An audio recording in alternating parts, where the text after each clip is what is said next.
Third year के सभी बच्चों को नमस्कार। बच्चों, अपन संत थॉमस एक्विनास पढ़ रहे हैं।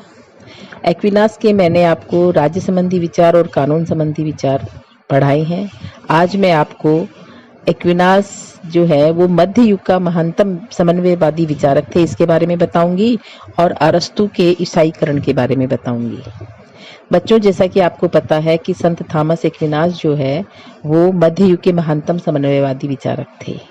डनिंग ने ये कहा है कि थॉमस एक्विनास जो है वो स्कॉलिस्टिक थे और उनका मुख्य ध्येय जो है वो स्कॉलिस्टिसिज्म की भावना के अनुरूप ईसाई धर्म की शिक्षाओं और अरस्तु के दर्शन के बीच सामंजस्य स्थापित करना था। एक्विनास जो है वो अरस्तु की विचारधारा से बहुत प्रभावित थे, किंतु अरस्तु की बातों को वो अंतिम सत्य नहीं मानते थे और पूर्ण सत्य भी नहीं मानते थे। उनका कहना था कि ईसाई धर्म द्वारा प्रतिपादित सत्य जो है वो ज्ञान को पूरा करने वाला है। इस प्रकार उसने प्राचीन यूनान की बुद्धिवादी विचारधारा का ईश्वरीय ज्ञान के बल देने वाली ईसाई विचारधारा के साथ समन्वय स्थापित किया। बच्चों, फास्टर ये कहते हैं कि एक्विनास ने अपने दर्शन में प्रारंभ से अंत तक यह सिद्धांत अंगीकार किया है कि अरस्तुवाद सत्य है, परंतु पूर्ण सत्य नहीं है। यह सत्य है जहां तक कि उसे विश्वास की सहायता के बिना मानव विवेक से खोजा जा सकता है, परंतु विश्वास से परवर्ती प्रकटन ने उसको रद्द नहीं किया। जो कुछ विवेक ने खोज लिया उसने तो केवल उसे पूर्ण ही किया है। इस प्रकार यह दर्शन के प्रत्येक विभाग में यूनानी आधार पर ईसाई भवन खड़ा करते हैं। बच्चों, जैसा कि आपको पता है कि अरस्तु जो है वो अरस्तु के अनुसार मनुष्य का उद्देश्य जो है वो ऐहिक सुख की प्राप्ति करना है, यानी कि इससे जन्म लौकिक सुख जो है वो हो। लेकिन एक्विनास इसे स्वीकार तो करते हैं, लेकिन साथ ही साथ वो ये भी कहते हैं कि मानव जीवन का सबसे बड़ा लक्ष्य होता है और उसकी तुलना में वह सुख गौण है, और वह जो लक्ष्य है या वह जो सुख है वो है पारलौकिक आनंद या मुक्ति की प्राप्ति। यानी कि वो लौकिक सुख के साथ साथ पारलौकिक सुख को भी बराबर मानते हैं। उनके जब हम राज्य संबंधी विचारों के बारे में बात करते हैं तो एक्विनास ने अरस्तु की इस विचार को स्वीकार किया है कि मनुष्य जो है स्वभाव से ही सामाजिक और राजनीतिक प्राणी है, और राज्य इसलिए आवश्यक नहीं है कि वह मनुष्य की बुराइयों पर रोक लगाता है, बल्कि इसलिए आवश्यक है कि मनुष्य अपना पूर्ण विकास जो है वो राज्य के बाहर नहीं कर सकता, बल्कि वह राज्य के अंदर ही कर सकता है। एक्विनास के राज्य संबंधी विचारों को इवन स्टीन ने लिखा है कि एक्विनास ने सरकार की आवश्यकता को मनुष्य की सामाजिक प्रकृति पर आधारित माना है तथा सरकार के संगठन को शासितों के शुभ के लिए और शासक के उच्च स्तरीय विवेक और नैतिकता पर। दोनों विचारों में अरस्तु से उनकी समानता स्पष्ट होती है।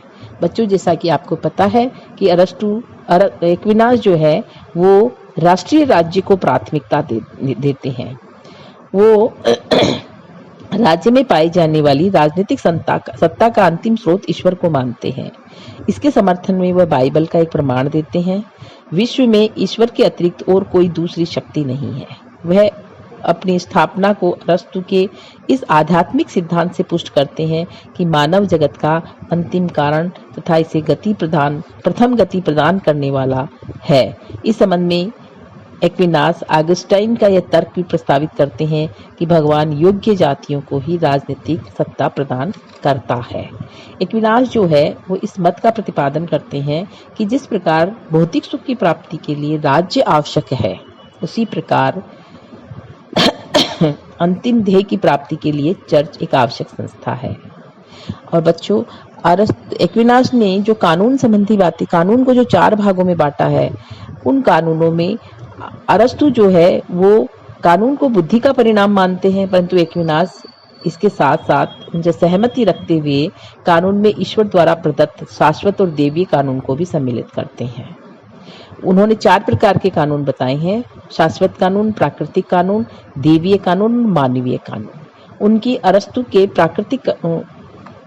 उन्होंने अरस्तु के प्राकृतिक जगत को तो माना है, किंतु उससे अधिक उच्च रूप में उन्होंने ईश्वर के कृपा के साम्राज्य को भी स्वीकार किया है। उनकी उन्होंने अपनी विचारधारा में एक ऐसे भवन का निर्माण किया है जिसकी दीवारें तो अरस्तू की विचारधारा की थी, किंतु शिखर जो था वो ईसाई धर्म का था। बच्चों, जब हम एक्विनास पर अरस्तू का प्रभाव और उनकी भिन्नता की बात करते हैं तो बहुत निम्न बातें हमारे सामने आती है। पहली, अरस्तू बुद्धिवादी है और विवेक को सत्य की प्राप्ति का साधन मानते हैं। एक्विनास इससे सहमत तो है, किंतु वो इस बात में विश्वास करते हैं कि कुछ सत्य ऐसे भी होते हैं जो मानवीय विवेक से परे होते हैं, जिनका साक्षात्कार विश्वास या भक्ति और भगवत कृपा के आधार पर ही हो सकता है। दूसरी बात, अरस्तु मानव जीवन का लक्ष्य लौकिक सुखों की प्राप्ति मानता है। एक्विनास इसे स्वीकार तो करते हैं, लेकिन उससे भी ऊंचे सुख पारलौकिक सुख को भी स्वीकार मानते हैं।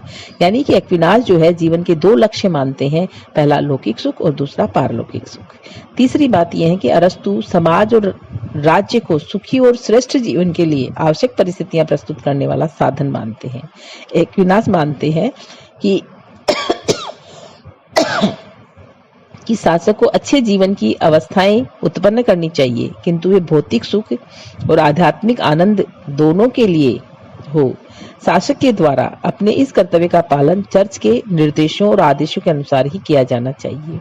अरस्तु विधि को मानवीय विवेक की कृति मानते हैं।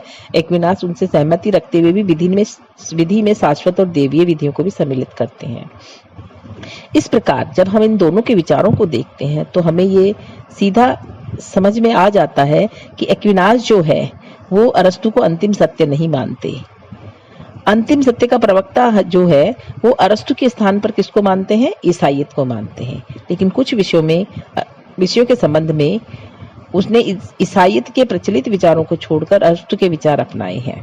तत्कालीन ईसाई विचारक सांसारिक जीवन को हेय की दृष्टि से देखते हुए उसे मुक्ति पाना अपना चरम लक्ष्य समझते हैं।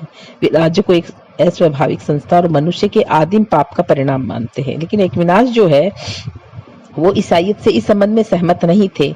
उन्होंने इस बात के लिए अरस्तु का अनुसरण किया और वो एक ऐसा भवन खड़ा करते हैं जिसकी दीवारें जो है वो अरस्तु की थी और उनका जो कंगूरा जो है वो भवन पूरा जो है वो ईसाई विचारधारा पर आधारित है। इस प्रकार इबस्टीन ने यह कहा है कि संत अगस्टाइन की विचारधारा में प्लेटो और ईसाई धर्म का मिश्रण है। थॉमस एक्विनास की विचारधारा में अरस्तु और ईसाई धर्म का संश्लेषण है। इस प्रकार एक्विनास को हम मध्ययुग का अरस्तु भी कह सकते हैं और उनके विचारों को हम अरस्तुवाद का ईसाईकरण भी कह सकते हैं। धन्यवाद बच्चों।